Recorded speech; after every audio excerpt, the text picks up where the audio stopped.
Drowning is the leading cause of death for children 1 to 4 years old. But the good news is it can be prevented by following these safety tips. Children need constant supervision when in or around water, bath time included. Designate a water watcher dedicated to distraction-free supervision. A life jacket in the proper size should be worn by children who can't swim. Use child-proof locks and door alarms on all doors leading to the pool area. Secure the pool area with a self-closing, self-latching gate. Keep toys and floating objects out of the pool. Pool alarms can be placed in the water for additional safety. Lastly, teach your children to swim. Check with your local recreation or aquatic center for swim lessons in your area. And check with your local fire department about CPR lessons. It could save a life. Visit largo.com/swimsafety to learn more about free water safety kits and life jackets from Largo Fire Rescue. I hope that you all are enjoying the first work day of the week. Hope that you had a wonderful Labor Day weekend and had some nice downtime with some family. Today is Tuesday. I know it doesn't feel like Tuesday, but it's Tuesday, September 3rd. So it is. We do have a commission meeting tonight. I'll talk about that in a little bit. Yesterday was Labor Day. If you're here, please make a comment so I can see. And if you have any questions, please put them in the comment section here, and I'll see them and try to answer them as best I can. So, because yesterday was Labor Day, if you have residential solid waste, our solid waste schedule is a little bit altered this week. Monday, if your pickup day is Monday for trash and or recycling, it's going to be today. And if your pickup day is typically Tuesday, it's pushed to Wednesday. That's for residential only, trash and recycling. The commercial schedule is unchanged. So hopefully that helps if you're wondering why nobody's been by your house yet this morning to pick up your solid waste. It's because Tuesday is going to be Wednesday instead. The rest of the week is normal. So Friday, Thursday, pickup is going to be normal. Let me see. The last week I was able to go to a birthday party for Largo resident Joe Cervenka, who turned 108 on the 29th of August. He's a World War II veteran. He stormed the beach at Normandy. He's got 108 years of stories. It was a really cool event, a really cool party. He lives over at the Barrington off of Seminole Boulevard, and there was in attendance. There were 5 World War II vets, which was crazy. He was the old one out of the group. His buddies were all around 100 years old, and he's 108 on the 29th last week. It was really cool to celebrate with him, and it was a good time. So let me see. It is the first week of September, so that means this weekend is train weekend. So if you got little ones, or if you just like to ride the train, go over to Largo Central Park and ride the train this weekend. And it doesn't cost anything, but they do take donations to help pay for the trains, and it's all volunteer, those folks. They do a great job. Good morning, Mary and Debbie and Sue. Thanks for being here. Oh yeah, Pete. Thank you. It's good to see that Gladys is underway. It's when you try to really fix everything, meaning the county's potable water lines. There's county sewer in that area. There's city sewer. We're trying to fix everything when we tear up that road, so that when we repave it, we don't have to tear it up again when a potable water line breaks in a year or two. So orchestrating all that is a pain. As you know, you're very familiar with the rate at which stuff has been getting done. But now we're working on the roadway, so that's a great thing. It's been a long time coming for Gladys. That road was bumpy when I was learning to drive. So it's good to see that's getting worked on. Good morning, Stacy. And Orlando, good to see you. Good from South Florida. Orlando from South Florida. Good morning. Well, anyways, some other things that are going on this week and this month. September 14th, mark your calendars, is Daddy-Daughter Date Night over at the community center. That's a fun event for fathers of young ladies. It's a dinner, dancing, and dessert event over at the community center. It's super popular. I don't have daughters, so I've never gone, but it is super popular. It's a great evening for daddies and daughters over at the community center. And I think there's still tickets available. I do know that they sell out almost every year. Pretty much every year they sell out. So you can go on the website to get tickets. Now, not to be outdone, the same night is Mom and Son Messy Madness over at Highland Rec. It's a little bit more casual of an event, but it's Mom and Son Messy Madness. I've heard that that's a lot of fun as well. And that is the same night, the 14th of September on a Saturday over at Highland. All the information for both of those are on the website, the city's website. I'm going to scroll down here.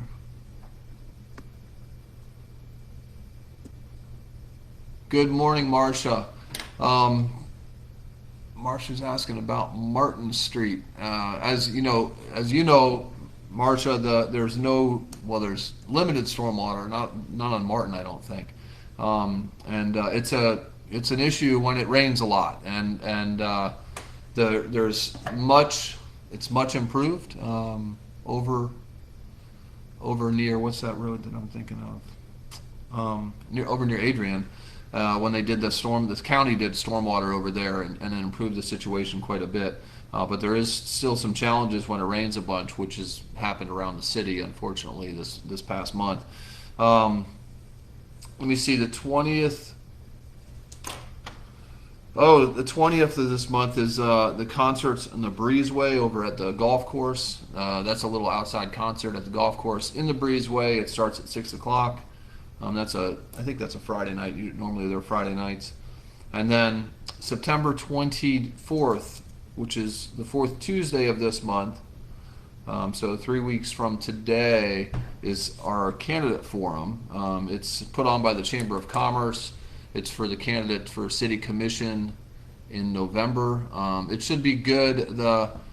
Dan Flynn from State Farm is the moderator. He always does a nice job. I know the members of the Chamber of Commerce and even they've asked the city to submit, city staff people to submit any questions that they have, and they're going to go through them. The chamber is and going to ask the candidates some questions. So it's usually a good event. It helps if you don't know who some of the candidates are. It really helps you get an understanding of who it is that's trying to run for City Commission here in Largo. So that's the 24th. On Tuesday, I'm pretty sure that will be shown live on the city's website and the city's TV channel, if you still have the TV channel. So that's what I have for September. It's things ramp up in October as far as events and everything, but September's a little bit light on events. We do have a City Commission meeting. We have a few things on the agenda. And let me see, we've got a development agreement. Let me actually start with this. There's a project to improve, if you're familiar with, at the end of 4th Northwest around 8th, there's a turn and there's a green space that runs along CSX railroad tracks. It's like a triangle. It's been there forever, and it's been, relatively maintained. It's city property. We're going to improve that and make it, there's a lot of folks that walk through there, but it's going to be more of an active, cleaned up green space. So nothing major put in there. I don't think we're going to put playgrounds in and that type of stuff, but we are going to improve the pathway and maintain it a little bit better and make it more of a passive park over at in Northwest Largo. I will say, back to events, right after this, I'm going to a groundbreaking over in High Point for the High Point Park that's going to be built in the next year, and that is being built by Pinellas County, It's on Pinellas County School Board property. It's where the former High Point Elementary was. And then it's an active park. They'll have a playground and gazebos and that type of stuff, but they'll also have lacrosse fields for lacrosse play and other kind of multi-use type play. But the big thing is going to have lacrosse facilities for the high schools, for the whole county, to play competitions out there. So it's a really cool cooperation between the school board, the county, and the city of Largo for High Point Park, which is breaking ground in about an hour. So also on the agenda tonight is our first lease that we're being presented with for Horizon. We're 4 months out of being in there. Actually, probably 5 months out of being in City Hall, in the new City Hall, and this is when leases will start coming in. So it's good to see the first one, and it's with a company called Parlor Donuts. I know they have another location, I think, out on the beach, on Clearwater Beach. Heard it's a really great little donut and coffee shop.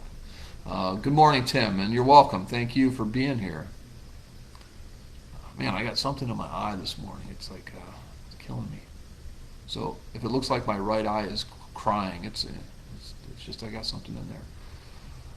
Adrian, Indian Rocks Road. I'll take a look at that. Pete, Adrian, Indian Rocks.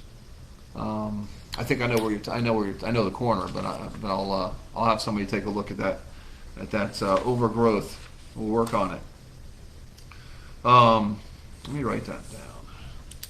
Actually, I can go back through these. Let me see. Tonight we also have two important public hearings. One is establishing a property tax rate for fiscal year 2025.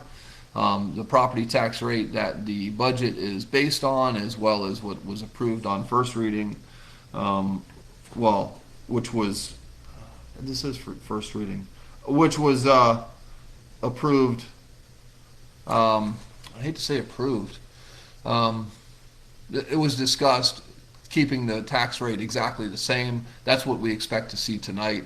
There may be some discussion about lowering it or even raising it, but I think that at the work session it seemed like it was pretty, everybody was pretty on the same page as far as keeping the tax rate exactly the same as it has been for the last couple of years. And then the budget is a resolution tonight to approve and adopt a tentative budget for fiscal year 2025. If you've read through the budget document, it is long. I would recommend you read the budget in brief, which tells you more briefly exactly what's going on in the budget this year. I have a budget in brief. I think it's on my desk. So it's you can read the whole document, but it gets into the weeds quite a bit, and I encourage you to take a look at that budget. We're able to do this without increasing the millage rate, which is great. Let me see. There's also a development agreement for a couple parcels in downtown at 520 and 605 Cleveland Avenue Southwest. Those are single-family home lots. I think they're 2 double lots, and one of the homes is going to stay on the lot, and they're going to build some townhomes or apartment type things. It's 13 units total between the two, basically between 4 lots.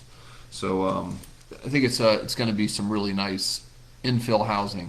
On one of the lots is essentially vacant. The other one has a home that they're going to keep on it, and then it's got a big side yard that they're going to build some apartments on. And then lastly, we have a collective bargaining agreement with the firefighters for a 3-year term beginning October 1st, 2024. So beginning next month, we do 3-year terms with the firefighters union and the police union. So it's always good to get these hashed out, and I think it was voted on by the firefighter membership, and it was passed. It wasn't unanimous. These things are never unanimous, I don't think, but it was as close as it's ever been, I think. So it's a really good agreement. I think it's great for the city. It's great for the folks that work for us as well. Let me see what else I have down here. Thank you, Dale. How are you doing? It's good to see you on here. All right, so that looks like that's all the questions for right now. I know that there was questions about the raining and the flooding on the stormwater, rainwater flooding along Martin, and that's something that's not just Martin. There's certainly the whole county is seeing that, mostly because the ground is saturated and it's been raining a lot. I haven't looked at the numbers, the total numbers for August. I did look at historic numbers for August, and an average rainfall in August is around 12 inches for the month. And we had 12 to 13 inches in one day in August. So I don't know what the total was for the month of August yet. I don't think it's been calculated. So, but I am anxious to see that. I think it was a historic level of rain in August, on top of a June and July that were above average, both 8 and 9 inches of rain in June and July. So it's no surprise or no secret that it's been raining a bunch. We've had several afternoons in the last couple of weeks that have had 3 or 4 inches in Largo, just in a quick afternoon storm. So the ground and our system is inundated. I think the positive, and I'll look for positives in this stuff, is we're finding out where there is potential for improvement, and I think that includes our system, the county system, private systems. So we certainly have some areas that are getting water that shouldn't, and we're working to fix that. We can't work on it that well when it's raining as much, so we're really making a list for the dry season, which is only about a month out. So hopefully that we have a good to-do list for the winter season. So let me see if there's any other questions or comments. Otherwise, I have got to get to a groundbreaking out in High Point. And if I missed your question, the dashboard's a little bit funky today. But if I missed your question, I'll go back and review these. And I thank you all for being here. Hope you have a great rest of the week. Again, reminder, today is Tuesday. It doesn't feel like a Tuesday, but I hope that you guys have a great week, and thank you for being here.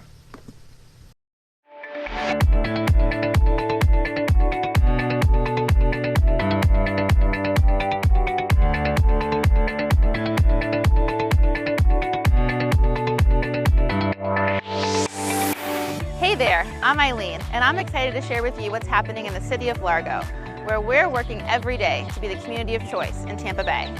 Guided by our values of integrity, collaboration, passion, and creativity, Largo has been strategically partnering with other agencies and organizations to get more done for the community. Largo understands that when it comes to getting things done for you, we're not alone. And when it comes to building a community, we rely on strategic partnerships. I'm at the Homeless Empowerment Program in Clearwater, which is just one of the community partnerships we'll be learning more about today, while we highlight just a few wins from this past year that have made 2024 worth celebrating. Largo wants to proactively and compassionately serve those experiencing homelessness. And Largo Police Officer Stephen Melandro and Homeless Outreach Specialist Todd Nutbrown are just two of Largo's many team members who are on the front lines of this mission every day. Our primary goal is to help individuals first. I will approach them with, how can I help you? How can we help you as a team, the City of Largo, between myself, Todd, Officer Stamper, all the resources, what it is you're going through, and are you willing to accept those resources? And if you are, we would be more than happy to guide you and get you to that finish line of hopefully permanent housing, which is the ultimate goal. With Todd on board now and working, synergistically with him and how we're able to accomplish this together, I will do outreach. I will make contact with the individual. I will advise them, hey, how long have you been here? Where are you from? Have you heard of Pinellas Hope? Have you heard of the Homeless Empowerment Program in Clearwater? Let me get you in touch with Todd Nutbrown. He is connected with these resources, and he'll be able to get you in. One outstanding example of a partnership that's helping those experiencing homelessness is HEP, or Homeless Empowerment Program. Aided by the American Rescue Plan Act, or ARPA, This program is providing resources and support. What I love about that program is, they have the dental office there, they have a medical office there, they have a business management aspect where it helps people get the actual job, professional development, clothing. They have a thrift store because it helps, you can't go to an interview without the clothing. So they have all these entities, plus they have the residential aspect, and then they have a meal hall type area. And a lot of the times I think with this program what I've seen is so powerful is a network of people, or people going through a like situation can kind of see each other in each other's way, and as they progress through the program they can see hope. And the homeless outreach team is much more than just Todd and Officer Melandro. They meet regularly with other officers and team members across departments, such as the housing team, to strategize, brainstorm, and follow up. We have the officers and myself, but we also have our manager and the housing team, and we all kind of talk together about trends, things we're running into, any barriers, any developments we need to develop relationships. And just the way we all work together as a team, it couldn't align more well with our city values of passion, integrity, collaboration, and creativity. It could come in a text, or it could become a call. I just want to say thank you, man. You guys are the greatest, man. You think the call's coming in because they need more help, but they're actually thanking you. You just stop for a second, take a breath, and go, that's why we do what we do. Largo's proactive efforts to help those experiencing homelessness has resulted in many amazing success stories. And you can learn more about a few of those, as well as contact the Homeless Outreach Team at largo.com/homelessoutreach. Another outstanding partnership that's bringing you better public health and safety is Largo's collaboration with Pinellas County to pave the way for a brand new fire station in Southwest Largo. The current Station 39 was opened in 1979, and with continued growth comes the need for facilities that can house more firefighters and vehicles. We've been able to collaborate with Pinellas County. They've worked with us to allow a land swap with the City of Largo. So the land swap is the new location where the fire station will go, and the swap on this side of it will be the existing land will revert back to Pinellas County. But also there's funding involved for that facility as well. It's just over 14%, and that is due to us serving the unincorporated area. The new fire station is going to have 3 apparatus bays. It'll have 8 individualized bunk rooms. You're going to have a day room, you're going to have a fitness room, you're going to have increased storage capacity, and it's a design that's long term. It's planning for the future growth. That's the beautiful part of this relationship with Pinellas County and the City of Largo, that we were able to find land within the coverage area where we needed it to best serve the citizens. The Fire Station 39 is going to be the result of working closely with Public Works, information technology, engineering, construction. We've worked with everybody that you can think of in the city itself, other departments for input and putting this together and designing it. And also with feedback from the firefighters that will actually live and reside in this fire station in the future. They had a huge amount of input and say on how we designed and created this future station. Construction is underway, and the new Fire Station 39 plans to have trucks in the bay and be responding to calls in spring 2025. The City of Largo believes superior services that inspire community pride begin with superior team members. And that's why we've taken a comprehensive approach to training and developing Team Largo. And we are excited to be implementing Largo Learning, a training program that builds off of the already highly successful HPO, or High Performance Organization model. Every team member has a voice, and we are all leaders in the organization. So the HPO competency model was developed through a partnership with our executive leadership team, team member surveys, and Blue Beyond Consulting. It outlines knowledge, skills, and abilities needed to implement HPO into our services. There are 5 tenets of the model: foster teamwork, drive results, build trust, growth mindset, and strategic focus. There's a unique learning path for each of the 5 competencies based on the team member's role, from frontline team member through executive management. We have a total of 5 role-based learning paths for each HPO competency. Think of it as a curriculum, right, where it's a series of courses, and the learning paths are structured for each level of the organization, and they combine both online training as well as instructor-led classroom facilitation. It shows that we are committed to providing team members with the tools to be successful and realize their potential. HPO showed us what we need to do to be a high-performance organization. The competencies and the learning path help team members understand how to be high-performing. As Largo continues to grow, developing team members is essential to fostering a culture of innovation, engagement, and continuous learning to serve you both now and in the future. And Largo continues to invest in the future through sustainability and resiliency projects, like solar power at city facilities and increasing the fleet of hybrid and electric vehicles, like the Chevy Bolt and Ford F-150 Lightning. This new addition is not only powering itself, but also powering outdoor events, like Largo Live, all with zero emissions. Largo is also investing in future infrastructure and community streets with roadway projects like Rosary Road.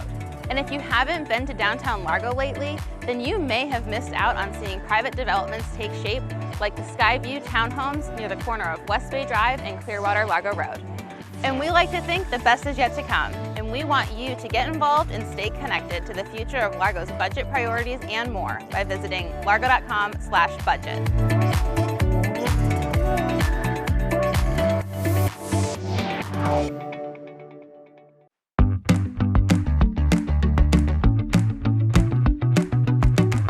Heads up, Largo, your safety is our priority, and most pedestrians aren't as easy to see as Captain Play.